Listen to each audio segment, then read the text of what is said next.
Namaste, I'm Aditi Pawar from India and I welcome you all in Sarvayoni Yoga. So today we're going to discuss on the topic sexual disorder or sexual dysfunctions, which are broadly of four types: desire disorder, arousal disorder, orgasm disorder and the pain disorder. Further, we also discuss the causes behind the dysfunctions in our body and how yoga can help us to improve the sexual powers. Well, I know a lot of people might be thinking that I should not make such a video, I should not talk upon such a topic. And I also know that a lot of men and women, especially the women, feel shy, uncomfortable, or hesitate on discussing upon such a topic. My friends, you do not need to feel any shyness or uncomfortableness towards it. You just need to accept that it's a natural process. It's a beautiful gift of a God, and we just need to respect it. Instead of taking sex as a taboo, we just need to educate it ourselves and need to accept it. Well, if we further discuss on the causes, like there could be numerous of factors that could affect to a body. Like if you are suffering from a psychological diseases like stress, anxiety, tension or clutching to depression. If somebody is suffering from a chronic diseases like kidney failure, liver failure, or passing a phase like vigorous hormonal imbalance to the person's body, or diseases like diabetes, heart attack, or so much consumption of alcohol, or if you're a drug addict person, or passing through a trauma or torture. So we need to understand that most of the body problems either snag with the stomach or snag with the reproductive organs or the psychologically. So there could be numerous of reasons for this problem, and these are the major ones which we discussed above. So here the question comes, how yoga can be helpful in this way? Well, my friends, yoga is an ancient traditional art. And the yoga techniques and the workouts, if you incorporate these techniques and workouts daily in your life, it just not gives you a physical benefit, but also calms you mentally.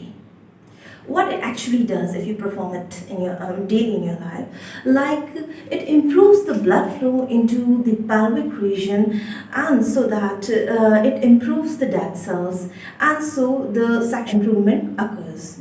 Okay, I know a lot of people take medications as solutions, but my friends, it's not a permanent solution. It's a temporary solution and not a long time, and it is harmful though, isn't it so? So here I come with a series of some asanas, mudras, bandhas and pranayamas, which does not help you to improve your sexual power and to activate your dead cells, but also help you to awakening of the Kundalini Shakti and gives you spiritual enlightenment and awakening of the two important chakras, which is the key point of this video, Swadhisthana Chakra and the Muladhara Chakra. So my friends, without wasting any more time further, just move on to our mat.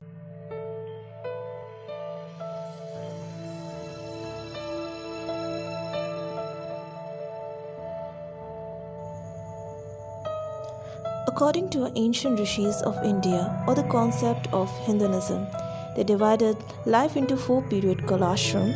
The goal of each period was to fulfillment and development of the individual. First ashram, brahmacharya till 25th. It represents the bachelor or the student life. The stage focus on educational and including the practice of celibacy, which means non-indulgence in sexual activities. Second, grihastha, household life, 25th to 48. The stage represents ones where the most intense physical, sexual, emotional, occupational, social and material attachment exists in human life. There one can enjoy the married life and give birth to a healthy child. Third, vanaprastha, retired life, 48 to 72. From a household life with its great emphasis on artha and kama moves towards moksha, disinterest and detachment from material life. Fourth, sannyasa, renounced life, 72 plus or any time, Focus on moksha and peace, simply spiritual life without any meaningful property or home, just completely liberation. Anyone could enter the stage sannyasa after completing the brahmacharya stage of life. The stage of brahmacharya plays vital role into a human's life because if somebody indulge into any bad habits in this period, that may affect to their sexual power in Grastha ashram.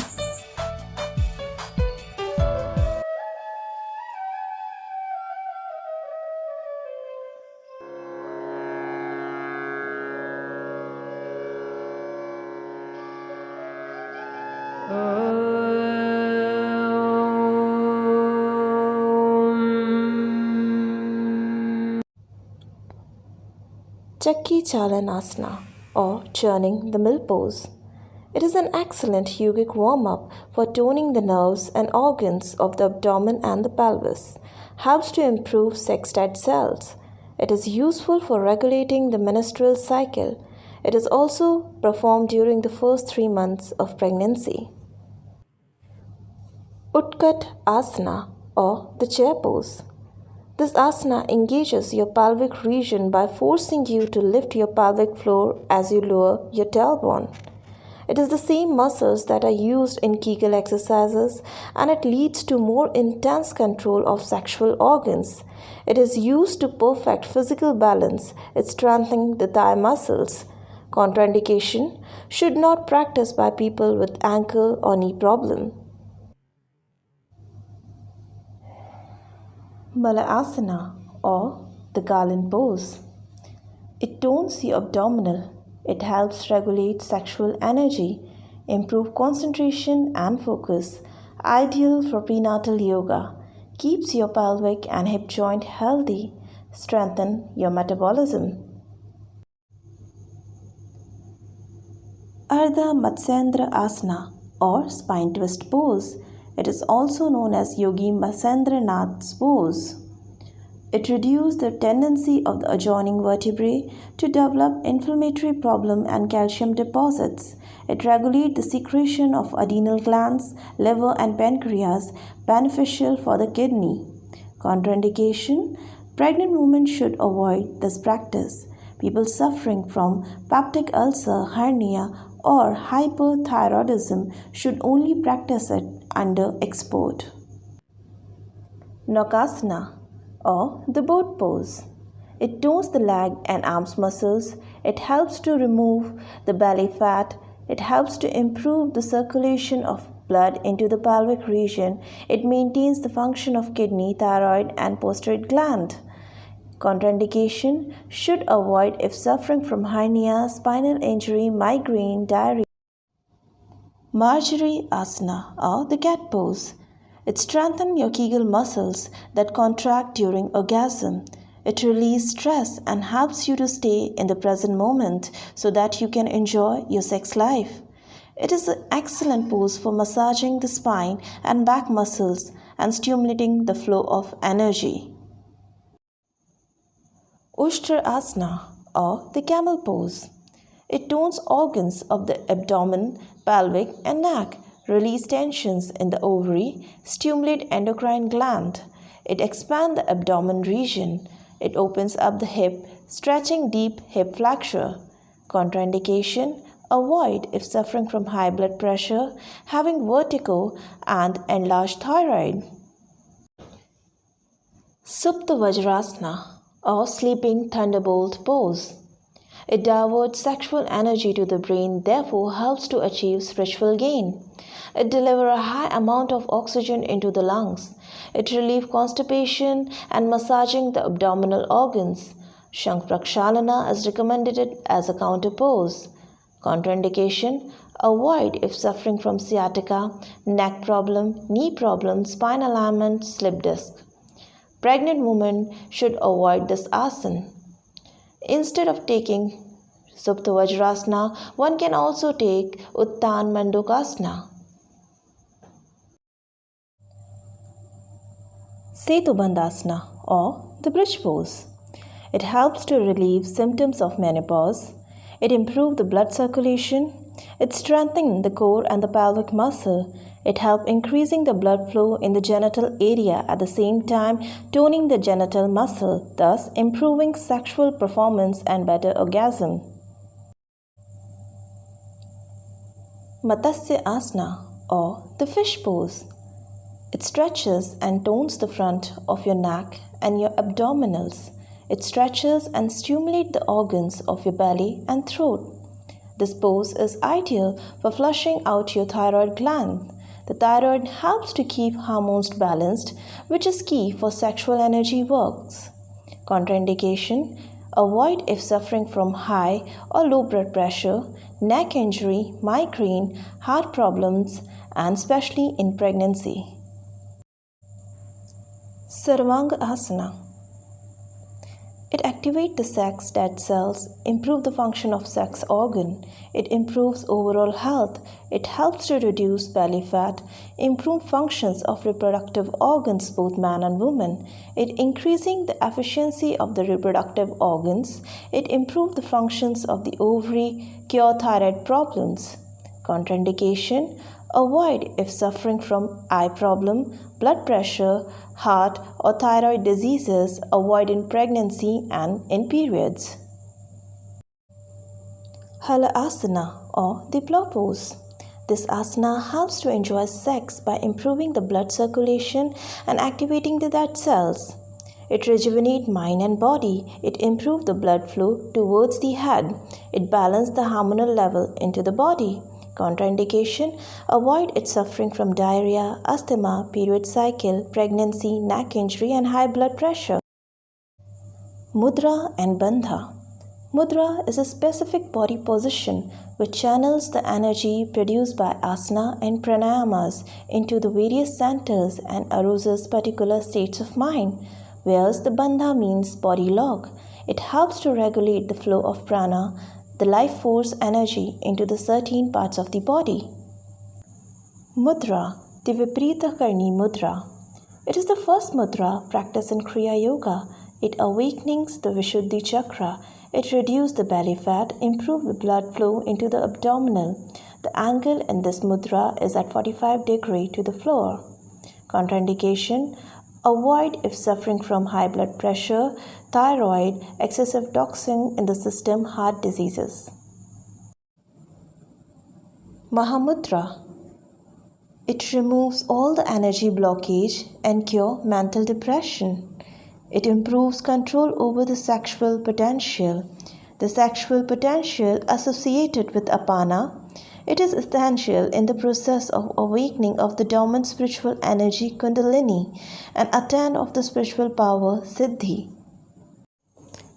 Ashwini Mudra. It is the most effective mudra having no side effects. It increasing the sexual pleasure and extend the longevity of sex by naturally delaying ejaculation. This make it a handy mudra for premature ejaculation. It benefits your sperm count. It gives relaxation to the anal sphincter muscle. It is also called bathroom or bedroom mudra. This mudra can be performed anytime, anywhere. For performing Ashwini Mudra, be seated in Padmasana. Shut your eyes. Take a deep breath and perform Jalandhar Bandha. Hold your breath and contract and relax your anal sphincters. Do it for 5 to 10 times. Bandha, the body lock. Moola Bandha, the root lock. It means root, origin or foundation in human body. It is located in the perineum. How to perform it? By contract the same muscles used in holding the urine midstream. Benefits: it helps balance the sexual desire. It moves apana vayu to meet the prana vayu. The Uddiyana Bandha, the abdominal lock. Uddiyana means upward. It is said to be the best bandha. It is like the elephant that kills the lion named Death. How to perform it?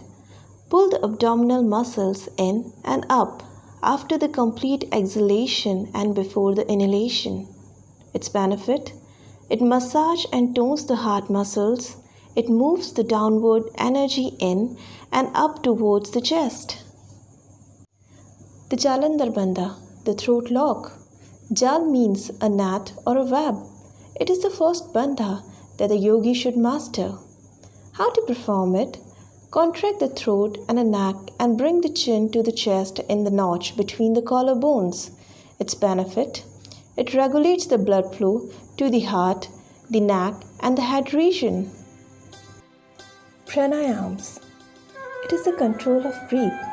Prana is the breath or vital energy in the body or the life force, and ayama means control. Nadi Shodhan or Alalom Vilom, also known as alternate nostril breathing. Way to perform? Make an Asagra mudra with the right hand, block the right nostril and inhaling from the left nostril. Hold the breath for the few seconds. Then slowly release the breath from the left nostril. To fetch out the maximum benefit of this pranayama, one should know the breathing ratio. Inhaling from the left nostril, left side, Ida flows, Chandra Nadi. Exhaling from the right nostril, right side, Pingla flows, Surya Nadi. Holding the breath, called Kumbhaka. Hold inside, called Antar Kumbhaka. Hold outside, called Bahaya Kumbhaka. Breathe in, called Puraka. Breathe out, called Rechaka. Beginner's breathing ratio. Inhaling from the right side up to 4 seconds. Then hold the breath inside up to 16 seconds. Then exhale up to 8 seconds. Then hold the breath outside up to 4 seconds. Repeat the same with the opposite side, and one can change the ratio only after 6 months. Benefit of this pranayama technique that clear the blockage in the nadi and channelize the free flow of energy and also calms the mind. Nadi gets blocked due to the unhealthy lifestyle, stress, toxicity, physical and mental trauma. There are the 3 main types of nadis, Ida, Pingla and Shushumna. So here the video comes to its end. Hope this helps you to get rid of your problem. Thanks for watching. Namaste.